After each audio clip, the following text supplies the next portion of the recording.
안녕하세요. 보다 많은 이들이 인문학의 가치를 알아주길 바라는 르네상스 랩소디입니다.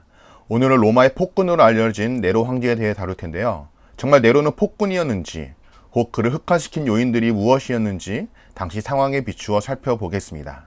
그럼 시작합니다. 네로는 16세 10개월에 불과할 무렵 로마 제5대 황제에 부임합니다. 그는 사람들의 엄청난 관심과 주목을 받으며 등장했습니다. 뛰어난 외모를 갖춘 것도 아니었고 선왕의 실책으로 로마가 위기에 빠진 것도 아니었으며 로마인들이 가장 중요시하는 제국의 안전과 식량까지 보장되어 있었는데도 대중들은 네로 황제의 등장에 열렬한 환호를 보냅니다. 왜 그랬을까요? 살벌한 저자의 팩트 폭행을 한번 읽어보겠습니다. 인간은 문제가 없다고 불만을 느끼지 않는 존재가 아니다. 사소한 문제라도 찾아내서 그것을 불만거리로 삼는 게 인간의 본성이다. 이런 인간을 상대해야 하기 때문에 정치는 고도의 속임수라는 말도 나온다. 일반 시민이 네로의 등극을 환영한 것은 단지 분위기가 쇄신되기를 원했기 때문이다. 환갑이 지난 꼴사 나온 노인네, 연설을 시키면 고사를 인용하며 강의하는 느낌을 주는 역사가 황제 대신 영리하고 발랄한 10대 소년이 등장한 것은 신선하기 이를 데 없었다. 이유가 나오죠? 단지 신선했기 때문입니다. 다시 말해 허니문 기간의 대중들의 환영과 기대는 허상이라는 이야기죠. 보통의 인간은 누군가의 지지와 성원을 자신의 능력으로 착각하지만 실상은 그렇지 않습니다. 컨벤션 효과라는 말처럼 인간사의 첫 시작은 그 자체로 신선함을 주기 때문에 각광을 받을 뿐 이를 착각하여 자만심과 허영심에 빠지면 안 됩니다. 대중들의 심리는 신기루와 같다는 것을 잘 인식해야 합니다. 네로는 어땠을까요? 그의 행적을 살펴보면 대중들의 심리를 제대로 인식하지 못했던 것 같습니다. 그래도 네로 곁엔 세네카라고 하는 현명한 스승이 있었다는 점이 다행이에요. 정치의 정자도 모르는 네로가 부임 초기 원로원의 전폭적인 지지를 받을 수 있었던 요인도 바로 세네카 덕분이었습니다. 세네카는 황제 자리에 오른 네로에게 다음과 같은 정책을 조언합니다. 첫째, 아우구스투스의 정치로 돌아간다. 둘째, 원로원의 권리를 존중한다. 셋째, 황제는 사법 집행에 관여하지 않는다. 넷째, 도무스와 레스 푸블리카를 분리한다. 어찌 보면 단순해 보이는 이 정책이 원로원들에게 굉장한 호감을 삽니다. 시대를 분별하는 세네카의 날카로운 통찰력 덕분이었죠. 이런 세네카가 네로에게 관용의 정신을 가르치는데요.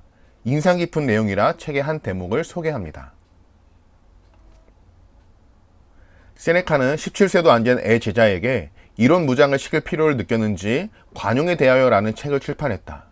황제에게 왜 관용의 정신이 필요한가를 서술한 이 책은 선정이 실현되기를 바라는 60세 지식인의 열의가 담긴 명저다. 이 책은 네로에게 바쳐졌고 네로와 문답을 나누는 형식을 취하고 있다.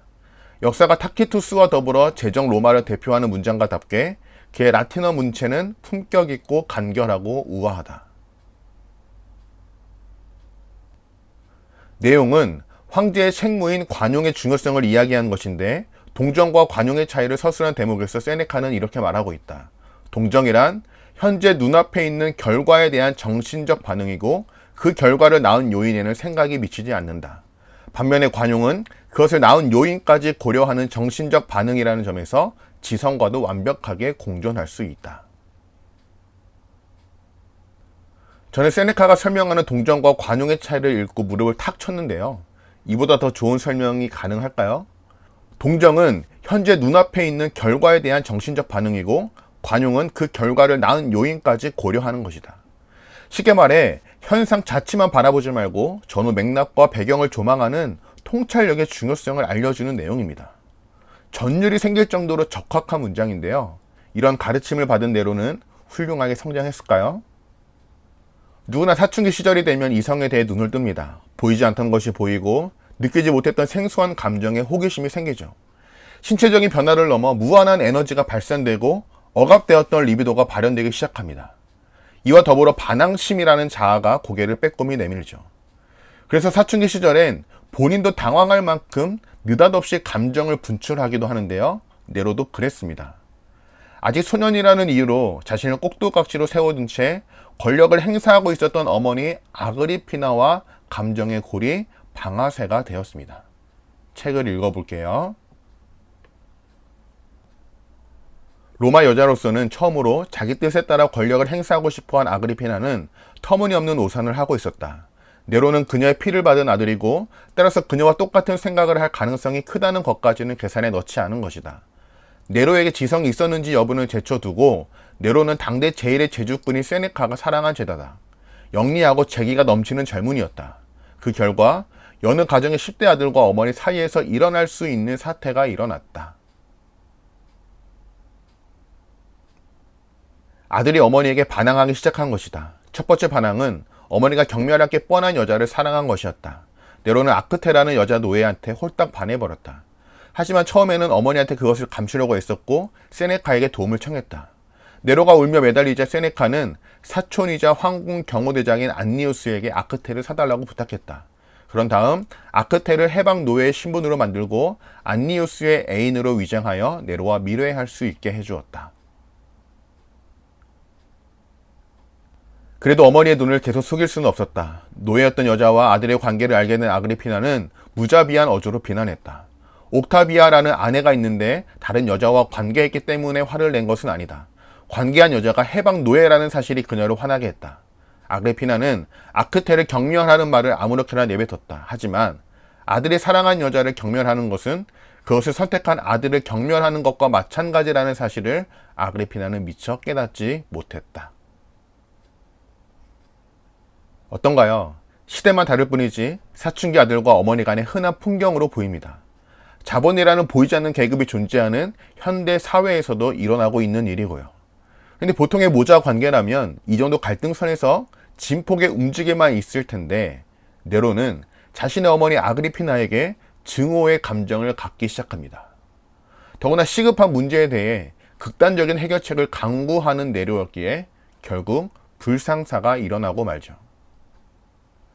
20세를 맞이할 무렵 네로는 포파이아 사비나라는 여자를 사랑하고 있었습니다.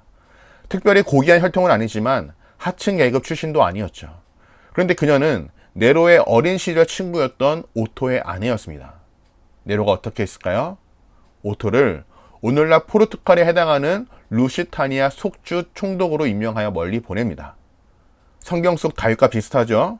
하지만 포파이아는 네로의 애인이 되는 것을 허락하지 않습니다. 남편이었던 오토를 지극히 사랑했다기보다 황제의 애인 처지로 만족할 수 없었기 때문입니다. 네로는 난감했습니다. 포파이아를 아내로 맞이하려면 현재 부인인 옥타비아와 이혼을 해야 합니다. 그런데 옥타비아와의 이혼은 자기 어머니 아그리피나가 단호히 반대할 것이 뻔했습니다. 네로가 어떻게 했을까요? 어머니를 죽이기로 결심합니다. 미네르바 여신의 축일날에 잔치를 열어 어머니를 별장에 초대한 뒤 돌아가는 길에 배를 침몰시키는 계획을 세우죠. 책을 읽어볼게요. 별이 아름답게 빛나는 밤이었다. 22세의 아들이 다정하면서도 공손하게 어머니를 대접하는 모습을 동석한 세네카와 브루스에게는 오랜만에 보는 편안하고 아름다운 광경으로 보였을 것이다. 별장에서 바라다 보이는 바다도 3월치고는 보기 드물게 잔잔하여 커다란 은쟁반에 물을 담아 놓은 듯 했다. 한밤중이 지나서 아들은 가까운 별장으로 돌아가는 어머니를 선착장까지 배웅했다. 배에 올라타는 어머니를 아들은 소년 시절처럼 다정하게 포옹했다. 그 후 네로의 계획대로 배는 침몰합니다. 하지만 반전이 일어나죠. 어렸을 적 섬에서 자란 터라 수영의 명수였던 네로의 어머니 아그리피나는 가까스로 살아납니다. 파도가 잔잔한 포추올리였던 터라 멋진 수영 솜씨를 뽐내며 유유히 헤엄쳤을 거라고 하네요. 이에 네로는 어쩔 수 없이 최후의 수단을 선택합니다. 부하에게 칼을 쥐어주며 죽이라 명하죠. 너무나 비극적인 장면, 계속 읽어보겠습니다. 아니케토스는 부하들을 데리고 아그리피나의 별장으로 갔다. 그들은 도착하자마자 별장을 포위한 뒤 문을 부수고 침입하여 시종들을 쫓아냈다. 침실에서 쉬고 있던 아그리피나는 쳐들어온 사내들을 보고도 흐트러진 모습을 보이지 않았다. 침상에서 일어나지도 않은 채 아들이 병문안을 위해 보낸 사람들이라면 상처는 다 나았으니 걱정 말라고 아들에게 가서 전하라고 말했다. 아니케토스와 부하들은 침상을 애워쌌다. 아그리피나도 만사가 끝난 것을 깨달았다. 죽이려면 네로가 들어있었던 여기를 찌르라면서 아랫배를 가리켰다. 그 손짓이 끝나기가 무섭게 아랫배만이 아니라 온몸에 칼이 꽂혔다.